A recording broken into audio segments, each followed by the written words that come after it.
اب علماء کرام کے فضائل بیان ہونے لگے ہیں، یعنی یہود و نصارہ کے جو علماء کرام تھے، اور ڈیٹو کاپی آپ کو اپنے بھی علماء میں نظر آئے گی۔ اللہ کے فضل سے یہ امت پیچھے نہیں ہے کسی صورت بھی۔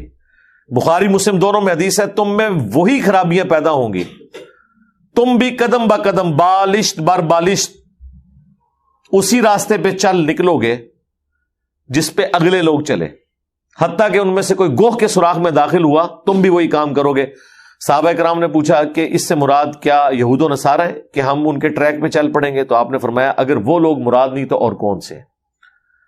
اور اس کا شان ارشاد میں نے بتایا تھا، جامع ترمذی میں ہے کہ غزوہ حنین کے موقع پر نبی علیہ السلام ایک جگہ سے گزر رہے تھے، وہاں ایک درخت تھا جسے ذات انوات کہا جاتا تھا، وہاں پہ لوگ مشرکین عرب اپنا اسلحہ لٹکاتے تھے اور ان کا یہ عقیدہ تھا کہ اس کی برکت سے ہمیں جنگ میں فتح ہوگی۔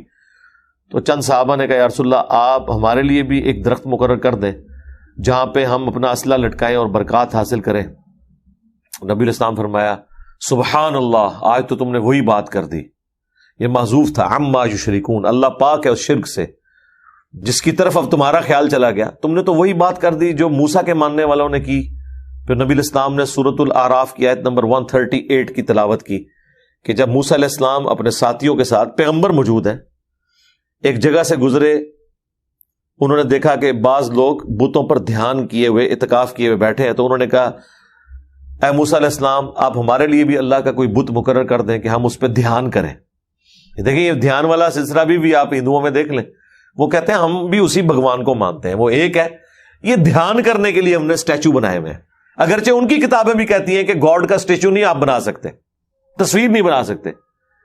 تو موسیٰ علیہ السلام نے کہا تھا اس جاہل قوم سے میں اللہ کی پناہ میں آتا ہوں۔ تو نبی علیہ السلام نے فرمایا تم نے تو وہی کام ڈالا ہے۔ حالانکہ صحابہ کرام نے کسی درخت کی پرستش نہیں کی، صرف ایک مشورہ برکات کے لیے نبی علیہ السلام نے کدھر جا کے اسے جوڑا ہے۔ اور یہ صراحتاً شرک اور کفر دیکھتے ہیں اور کہتے ہیں جی یہ تو آیتیں جو ہیں وہ جی مشرکین عرب کے بارے میں، ہمارے بارے میں تو ہے نہیں ہے۔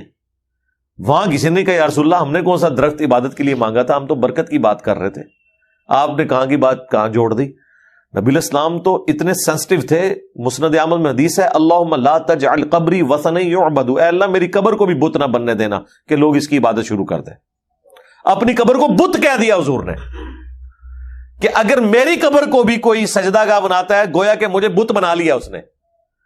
اب یہ ہوتے تو کہتے یا رسول اللہ آپ تو اللہ کے پیغمبر ہیں، آپ کہاں سے بت ہو گئے، یہ تو بتوں والی آیات آپ اپنے اوپر کیوں لگا رہے ہیں؟ دیکھا نا این جی کہانی کرا دینے نا، ٹھیک ہے۔ تو حالانکہ وہ بتوں والی آیات نہیں ہے، وہ بخاری میں کہ خوارج کافروں والی آیات مسلمانوں پہ لگاتے تھے، یعنی صحابہ کرام مسلمان تھے اور وہ صحابہ کو کافر کہتے تھے، اور معذرت کے ساتھ اس وقت مسلمانوں کو کافر یہی لوگ بنا رہے ہیں۔ جب کہہ رہے ہیں یہ گستاخ رسول ہیں تو کافر ہی کہہ دیا نا، جب کہہ دیا یہ مشرک ہیں تو کافر ہی کہہ دیا۔ لیکن یہ کہنے کا ایک مہذب انداز ہے، اس کے لیے چند ایک مخصوص الفاظ انہوں نے ڈیوائز کیے ہوئے ہیں۔ بھائی گستاخ رسول کا کیا مطلب ہے؟ گستاخ رسول مسلمان ہوتا ہے تو سیدھی طرح وہ کافر ہو، لیکن وہ ان کو پتا کہ یار یہ کہیں گے تو ہو سکتا ہے کوئی مقدمہ نہ قائم کر دے، جھڑے بڑھو نا پھر کو، وہ تو اتنی جرت کوئی نہیں کرتا، لیکن اندر ان کے اندر وہی عقائد و نظریات چل رہے ہوتے ہیں۔ اب یہاں پہ آپ کو علماء کا وہ جو کریکٹر ہے وہ بالکل کھل کے سامنے آئے گا، یعنی وہی خرابیاں۔ تو وہاں پہ ذات انوات والی جگہ پر نبی اسلام نے فرمایا تم بھی اگلے لوگوں کے پیچھے چل پڑو گے قدم با قدم۔ جو بخاری مسلم میں جو الفاظ تھے اس کا شان ارشاد وہ ذات انوات کا درخت تھا، لہذا پتا چلا یہ جو حضور نے کہنا کہ یہود و نصارہ والی خرابیاں تمہارے میں آئیں گی، ان خرابیوں سے مراد پینٹ شرٹ نہیں ہے۔ ہاں بریلوی علماء کہتے ہیں اس سے مراد پینٹ شرٹ پہننا ہے، وہ فیشن کرو گے، حالانکہ یہ حدیث عقیدوں کے بارے میں تھی۔ چونکہ عقیدے خود مانے ہوئے تھے تو وہ کیسے کہہ سکتے تھے کہ ہمارے خلاف ہے؟ تو انہوں نے کہا نہیں جی وہ تو اس میں تو وہ تو ہم نے پھر بتایا کہ ترمذی میں اس کا شان ارشاد بھی موجود ہے۔ ویسے کہتے ہیں شان نزول دسو، لو سامو، ہاں اے جی شان نزول ادا، پھر شان ارشاد۔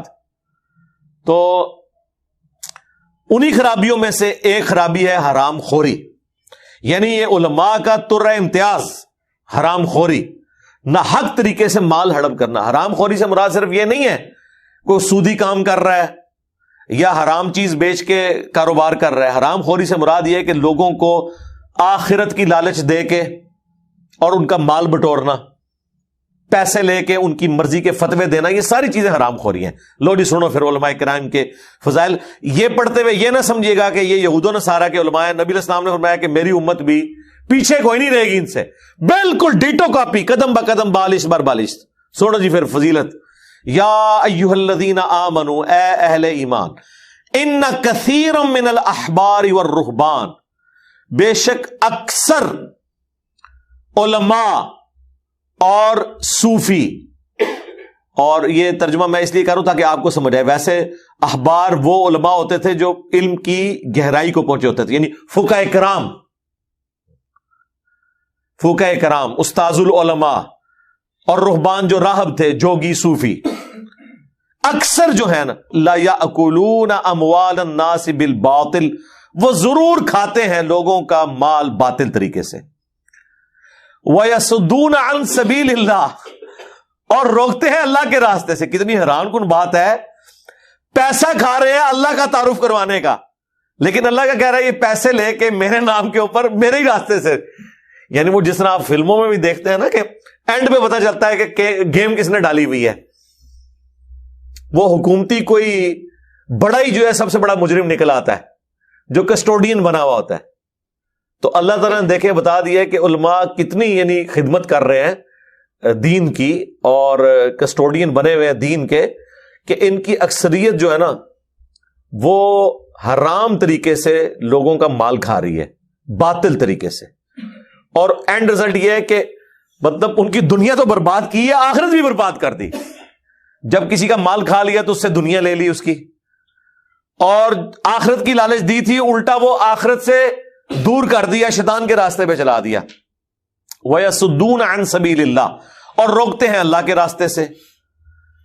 اور پھر اللہ تعالیٰ نے ان کی مزید جو خوبی ہیں وہ بیان فرما دی ہیں. وَالَّذِينَ يَكْنِزُونَ الذَّهَبَ وَالْفِضَّةَ، اور جو لوگ، ظاہر ہے اس سے مراد یہی ہے، یہ جو کسٹوڈین دین کے بنے ہوئے ہیں علماء، جوڑتے ہیں سونا اور چاندی. وَلَا يُنْفِقُونَهَا فِي سَبِيلِ اللَّهِ، اور اس میں سے پھر اللہ کی راہ میں خرچ نہیں کرتے. یعنی اگر حلال بھی سپوز کمایا تھا کسی عالم دین نے یا صوفی نے، تو جوڑ کے رکھا، زکوٰۃ نہیں دی، تو ان کے ساتھ کیا ہونے والا ہے؟ فَبَشِّرْهُمْ بِعَذَابٍ أَلِيمٍ، انہیں دردناک عذاب کی خوشخبری سنا دو.